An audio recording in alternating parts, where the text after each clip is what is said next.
Jayson Tatum, the NBA star, the star of the Boston Celtics, no, he was not Finals MVP. Jaylen Brown was.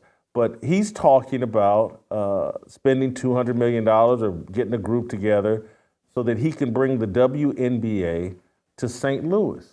And I just want to repeat again, I'm high on the WNBA. I'm someone that thinks it could be a rival to the NBA, and I get why people are excited. And I'm watching a lot of the women in the WNBA now start to talk more positively about Caitlin Clark. You see it across Sabrina Ionescu, the Jonquel Jones. Everybody's kind of moving away from their Caitlin Clark hate because they finally see the opportunity. But I just want to give Jayson Tatum and everybody else a warning about the current WNBA. It's run by a group of idiots. Are you watching? Just look at their Twitter feed. The WNBA's official account screwed up. They wanted to congratulate Caitlin Clark on her number of assists. They got it wrong. The official WNBA account doesn't know how many assists Caitlin Clark has. The official WNBA account, I believe last week, ran a highlight. Here's the assist of the year.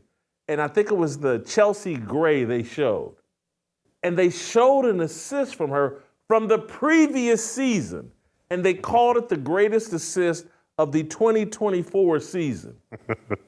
This league is run by idiots. This overexpansion and everybody, let me get a team here, let me get a team there. The WNBA is hot. They don't have enough talent right now for the 12 teams and 144 players they're talking about. Everybody's overdosing now. They're going the other direction. Oh, Caitlin Clark, she's the greatest, she's the greatest. Now, how can I capitalize? How can I cash in? How can I get a franchise to Kansas City, to St. Louis, to here, to there, to there? The current leadership is going to blow this. And this is why I keep saying they need a rival league. Someone needs to hop in and take advantage of Caitlin Clark. There's this rumor that maybe Elon Musk, and I know maybe it's fake news, but there's a rumor that Elon Musk may try to buy MSNBC. and that made me go, oh, God, yeah. He should buy MSNBC and run the XX League on that network. He could run it on Twitter or X, and he could run it on MSNBC. But that league needs an overhaul in leadership.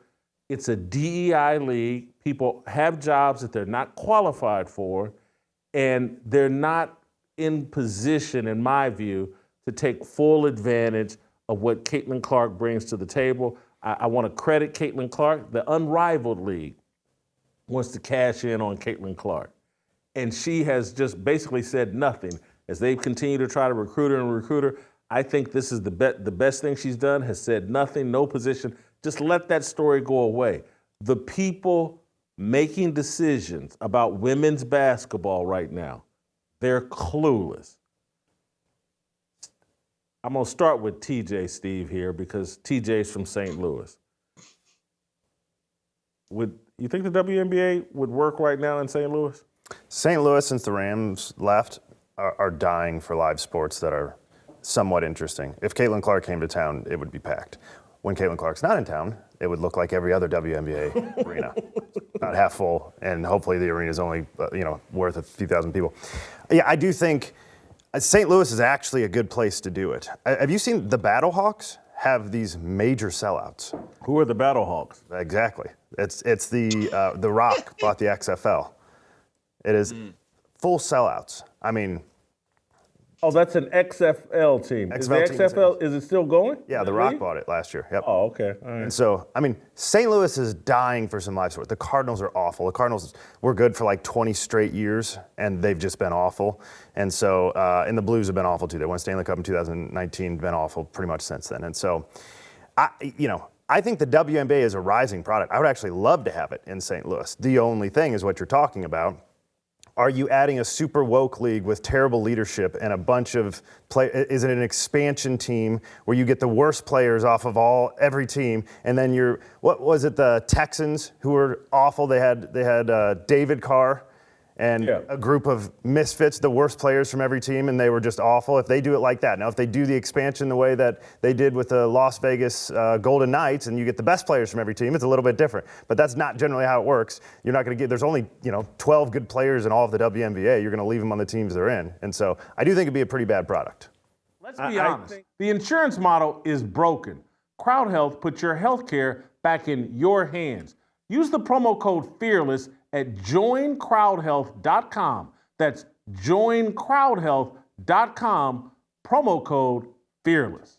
I think there's almost too much enthusiasm around the WNBA, and you're talking to one of the most enthusiastic people about the WNBA, but I see a gold rush, and people are going, with the current leadership, they're going to be buying fool's gold, Steve.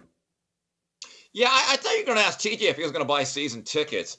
But all that tweet really shows is that the guy that runs that account, he doesn't even watch the WNBA. I mean, so let me get this straight.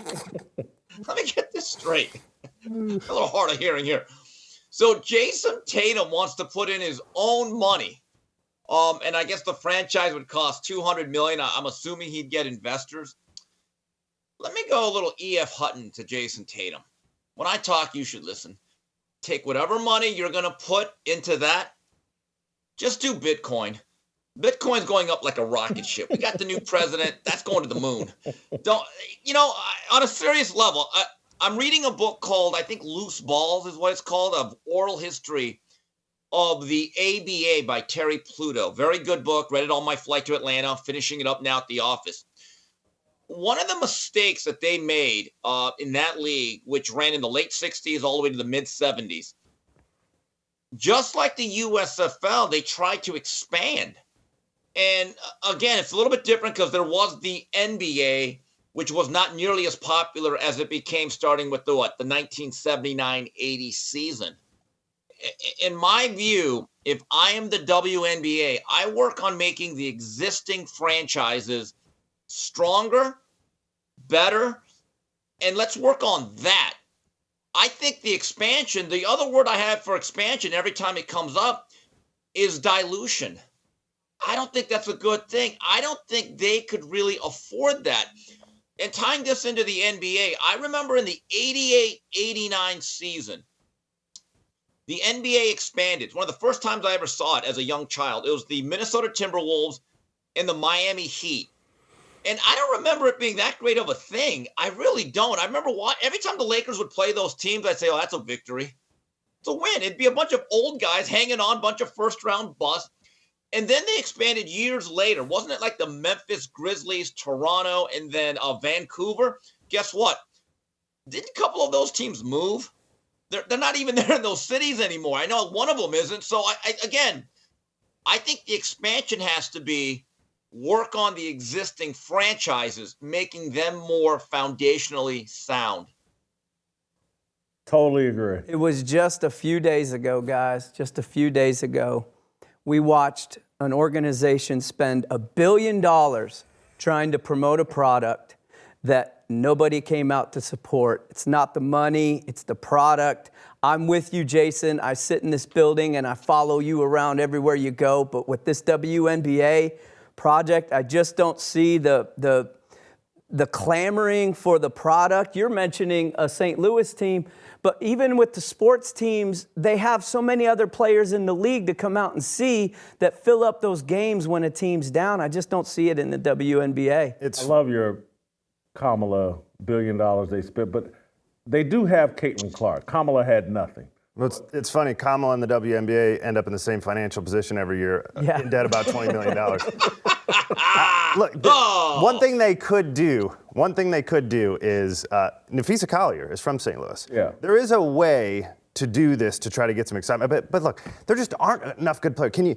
Most people can't name 5 WNBA players. You're a super fan. Can you name 10? Yes. Can you name 15? He could. I think. Let me try that. It's a good. He can name Let me 50. try that. TJ, They can't all be on They can't all be on Indiana Fever. Jonquel Jones, Yeah. Brianna Stewart, Sabrina Ionescu, Levy. They got some rookie on the New York. You don't know her name, doesn't Yeah, count. I can't. Some rookie. Yeah, Nafisa Collier, Dewana Bronner or whatever, Alyssa Thomas. Those guys are on the Sun. Sophie Girls on the Cunningham. wall. Sophie Cunningham, Brittany Yeah. Griner, Diana Taurasi. They're on the Phoenix team. That's 8. Obviously, Kelsey Mitchell, Lexi Hull, Caitlin Clark, The MVP. Nylisa Smith. You know, I could name the whole Fever roster. Asia Wilson. Now let me move to Asia Wilson, Most obvious Kelsey one. Plum. There's, okay, who else? Who am I forgetting now? Let me move to a different team. I'm sitting here shocked I can name all these different teams. Connecticut Sun, New York Liberty.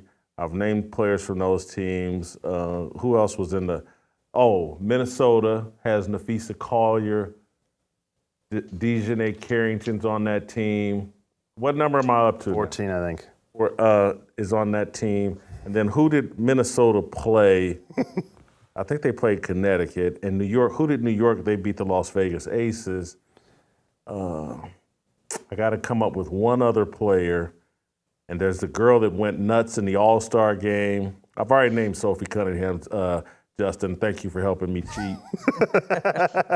The LA Sparks. We need to clip this off. LA Sparks have a rookie that's pretty smoking hot, Rakeia Jackson.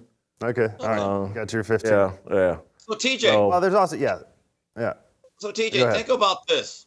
You literally JC Reynolds, didn't she just go back to Ohio State for a job? Anyway, I'm sorry. Go ahead. So Go think ahead, about this, Steve. TJ. The NBA on TNT, they do this gag where Charles Barkley, he's asked to name players. Yeah, we didn't even name Angel Reese. I forgot. Well, We didn't right. name Angel Reese. That's how relevant she Go is. ahead. But think about this, though, TJ. The It really NBA, is. they Booty. do this gag where Charles Barkley is naming players or asked to name players, whether they're still in the Who they NBA play or not. for. They're all like the 15th guy, right? You gave Jason an open reign to name the biggest 15 guys in the league, and he struggled. Think about that. Charles Barkley has to name the 13th, 14th, 15th guy on the NBA franchises, and half the guys he doesn't even know, and it's still a funny gag. You said to him, name 15 players from a whole league. This guy, okay, yeah, that's a league There's a that couple. just screams Why expansion. can't I think of the Kennedy Carter? Kennedy Carter, yeah. Kennedy Carter, You yeah. know Cameron Brink, too. Camila Cardoso. There's a few more that you know right off the top. But again, Yeah, I could. Yeah. Steve's point is a good one in that we just gave you. We're going on 5 minutes here. No, we're The not. whole We're going league. on 3 minutes. Yeah. I'm actually I gotta go. I gotta go. Like what you saw? Hit that like button, subscribe, and check out the full episode by clicking the link below.